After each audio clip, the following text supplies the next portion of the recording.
Ahon. Ha. Lapit na tayo dito guys sa tambayan natin.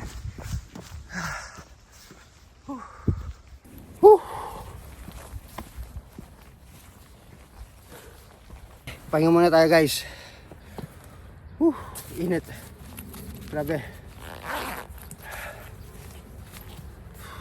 So yan guys, makikita nyo yung lugar ko dito. Sa sinasabi ko sa mga ibang videos ko, during winter talagang makikita mo dyan puro kalbo. As in talagang brown, lupa o di kaya naman white dahil natabunan ng snow. Ngayon pati yung bundok makikita mo niya, yung shape niya. So sa personal lang kita nyo ang ganda niya dahil nasa mataas tayo na lugar dito sa kinauupuan ko ngayon. So green na yung puno. May mga dahon na, pati yung mga damo tumutubo na. Kahit saan ka tumingin may mga damo kulay green na. So tingnan nyo yung pwesto ko dati na ito. Dati wala yan, wala yung mga yan. Yung sa likod ko tingnan nyo. So napakaganda, refreshing, diba, na makita sa mata puro kulay green lahat. So yan guys, good morning po. Shout out sa lahat ng mga solid kabulol natin dyan. Nag-jogging lang tayo guys during ganito sa Sunday. Minsan hapon, minsan humaga, pero sa tingin ko mas masarap mag-jogging pag humaga. Pero tinanghali na tayo ng gising guys. So 9 o'clock na yata rito, kaya 9 o'clock na. Kaya medyo mataas na yung araw, medyo mainit-init na. Pero masarap pa rin yung hangin, napakalamig at saka pinagpapawisan tayo ng pinaka-importante. So yan guys, kumusta? So especially sa mga solid viewers ko dyan, alam nyo kung sino kayo. So bago tayo umuwi, may gusto lang akong i-share po sa inyo guys ha. Sa mga previous na nagdaan ng mga nakikita natin, napapanood natin, may mga creator sa Pilipinas na content creator na minsan tinitira yung mga content creator din dito sa South Korea. Na-i-vlog ko na yan.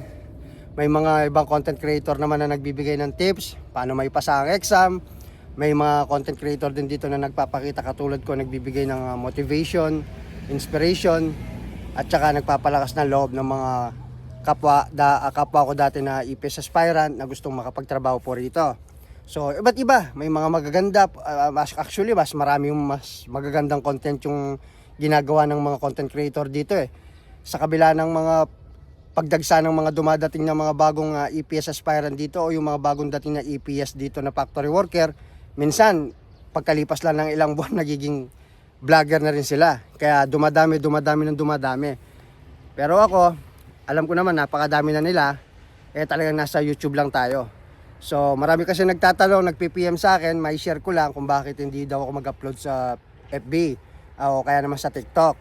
So sa akin naman, gusto kong gawin yon, mas maganda sana. Pero sa nakikita ko kasi, sobrang dami na ng mga vlogger ngayon dito sa South Korea. Minsan, alos buong wall ko sa FB, puro mga content creator na dito sa South Korea, pero magkakapareho lang sila ng content. So ba't pa ako dadagdag sa kanila, di ba? So kaya sabi ko, ayahan ko na lang sila doon. Dito na lang tayo mag-focus sa YouTube. Kasi hindi naman ang goal ko para makilala ng tao, o hindi ko naman goal yung kumita ng pera. Kaya kung kitain yan dito yan dahil napakababa lang ng kitaan sa Meta, sa FB o kaya sa YouTube, sa Google AdSense. Kaya hindi na ako makikipagsiksikan pa sa kanila. So pasensya na sa mga nagtatanong. So subaybayin nyo na lang ako dito sa aking channel. So ngayon mag-proceed tayo dun sa topic ko. Ano ba yung sinasabi ko na sa kabila ng mga nangyayari. Ito lang yung base po to sa observation ko sa sarili kong opinion. Kasi maraming mga Pilipino ngayon guys, na parang umaasa na lang sila sa mga, yun nga, ibang content creator na nakapasa na sa exam. Sinasabi, di ba, may mga kagaya ko, ako nagbibigay ako ng tips, nagbibigay ako ng advice, ano yung dapat nyong gawin. Pero ako hindi ko lagi pinipilit sa inyo na gawin nyo yung sinasabi ko. Ang lagi ko sinasabi, pakinggan nyo kung ano po yung sinasabi ko. At kuhanin nyo yung makakatulong sa inyo. I mean, ibig ko sabihin guys, do it what works for you. Lagi nyong gawin yung mga bagay na makakatulong po sa inyo. Hindi po yung mas makakapag-gulo, makakapag-distract ng mga bagay na ginugusto po natin. Kasi may mga Pilipino ngayon na kung anong ginawa ng isa, gusto gayahin din po ng iba. 'Di ba? Para yung resulta ganun din. 'Di ba? Ito lang ang masasabi ko po, sana pakinggan nyo. Alam nyo guys, ako o lahat ng mga pinapanood natin, nakakatulong yan. Nakakakuha kayo ng tips at saka ideas. Pero hanggang doon lang po yun, yung tip at saka ideas. Hanggang doon lang po yung may babahagi namin, pinapalakas po namin yung loob nyo. Lalo na ako, binibigay ko kayo ng motivation na sa kabila ng nawawala kayo ng pag-asa, may pag-asa pa pala. Kung nakaya ko, alam ko, kaya nyo rin. Yun po yung sa akin. Kasi ngayon, nakakasama lang talaga yung ibang mga Pilipino na mga EPS aspirant, parang inasa na lahat sa mga nabibigay o napapanood nila. Kung ano yung ginawa nila, ganun din po yung ginagawa nila. Alam nyo, sa buhay, eto lang lagi yung iisipin, dapat be the best version of yourself. Lagi nyong gawin yung iba. Lagi nyong gawin kung sino ka. Lagi nyong gawin kung ano yung karakter mo. Ibig ko sabihin, yung ginawa ng mga pinapanood nyo, yung ginawa ng karamihan at ginawa mo, sa tingin mo yung magiging resulta nun pareho ng nangyari sa kanila. Diba? Hindi. Baka kasi yan, ang tawag ko dyan, parang guhit ng palad. Kumbaga, yun yung parang pinaka-cool time nila, yun yung kapalaran nila. Talaga sigurong nakalaan yung destiny nila sa Korea. Diba? Kasi, ang ending kasi minsan parang sinisisi pa nila yung mga napanood nila, sabi ni ganito, ganyan, sabi ni ano, ganito, pero nung lumabas ano, iba naman. Kaya lagi ko sinasabi, panoorin nyo at makinig kayo sa mga binabahagi namin. Hindi namin sinasabi na gawin nyo kung ano po yung pinagsasabi namin, sinasabi namin, baka ganun yung nagawa namin, kaya nyo rin gawin, kaya nyo rin iba, parang negosyo lang yan, guys. Alam nyo, sa isang negosyo, lahat ng tao pwedeng magnegosyo. 'Di ba? May kakayahan. Pero ang negosyo hindi para sa lahat. May mga tao nag-business, nakailang subok sila, nakailang try sila, pero at the end of the day, nababankrupt sila, nalulugi sila. Hindi sila nananalo sa negosyo dahil kahit na ilang try na nila, kahit ang dami na nilang experience, puro try and error. Pero may sadya talagang tao na first time siyang nagnegosyo, biglang nag-click, biglang nag-boom. 'Di ba? Napaka-unfair. So, ang tawag ko doon, talaga siguro yung taong yun, nakalaan yun para doon. Para sa kanya, siguro talaga yun. So, parang ganun lang din po sa pag-apply dito sa South Korea. Lahat ng mga napapanood natin, kung lahat ng yung kinokopya natin, kasi yung naging resulta sa kanila maganda, sa tingin ko yung magiging resulta para sa inyo, iba. Kahit nagayahin nyo yung masimong ginawa nila, makakasigurado ako na hindi kagaya ng resulta na ginawa nila, yung magiging resulta kung gagayahin mo din siya. Magkaiba. So, ang ibig ko sabihin, nagigets nyo ba yung ibig ko sabihin, guys? Ang ibig ko sabihin, guys, gumawa kayo ng sarili ninyong diskarte kung paano kayo makakaalis, kung paano nyo may papasa exam, paano nyo may tatawid ang skill test, ang medical. Ano po, parang nang sa ganon, wala kayong pagsisisihan balang araw. At yung iba, nag-exam, tapos isang puntos lang, hindi sila pinalad na makalusot, hindi sila nakapasa sa madaling salita, and then aayaw na sila, sasabihin na, ay ayoko ng ganito, hindi ko kaya, bagsak ako, hindi para sa akin ng South Korea. Ang hindi nila naisip, dapat blessing yon. Dahil alam nyo bakit? Kasi hindi ka matututo kung hindi ka magkakamali, di ba? So yung pagkakamaling mo yun, kung susubok ka ulit, baka sakali yung pagkakamali mo yun, natutunan mo na, maitatawid mo na yung exam. So ang pagkakamali natin parang bless yan. Tandaan natin, kapag hindi ka kasi nagkamali, hindi ka matututo.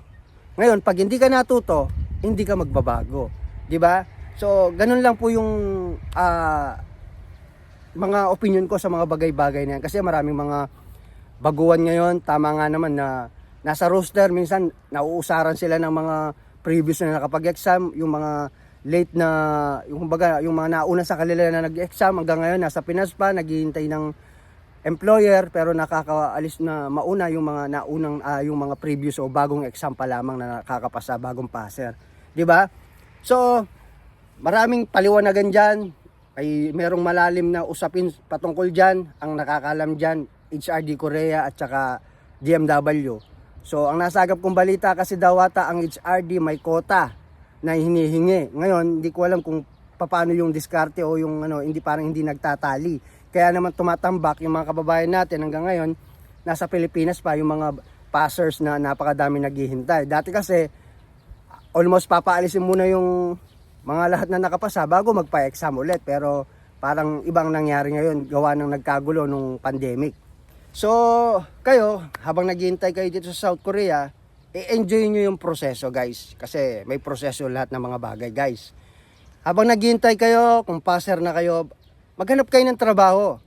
Mag-side hustle kayo, mag-sideline kayo, mag-part-time kayo while waiting, di ba? Kasi Walang magagawa, hintay ka ng hintay. Minsan ang bagay na hindi mo hinihintay, minsan dumadating Parang orasan yan Kung ang oras lagi mo tinitignan, ang bagal. Pero kapag ang orasan, hindi mo namamalayan, hindi mo laging napapansin kung anong oras na, parang ang bilis. Parang ganun lang din. Minsan hindi mo namamalayan sa sobrang busy mo sa ginagawa mo, biglang dadating ang magandang balita para sa'yo. Kasi marami ng mga EPS ngayon nakarating dito na ganun ang ginawa nila.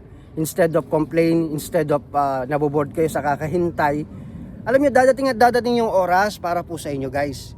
Kumbaga may tamang oras.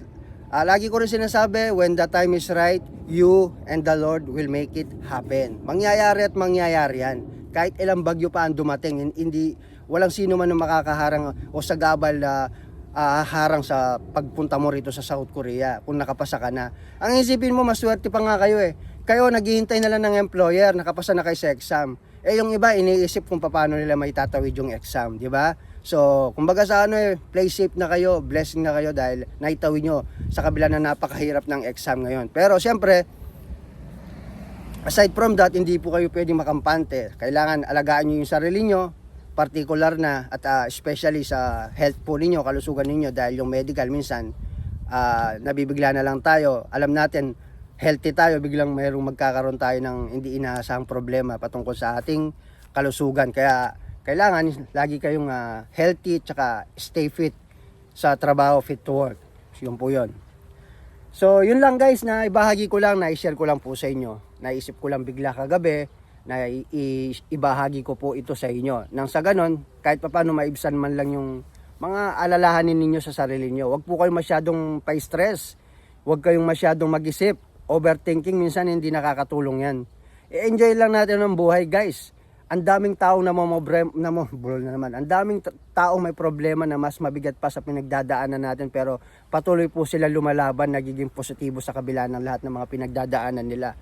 Kaya kung iniisip nyo na una sa inyo yung iba, malas kayo, may balat kayo sa puwet, parang yatang hindi para sa inyo yung Korea, lagi nyo sinasabi sa sarili nyo. In short, parang nagseselos kayo, naiinggit kayo.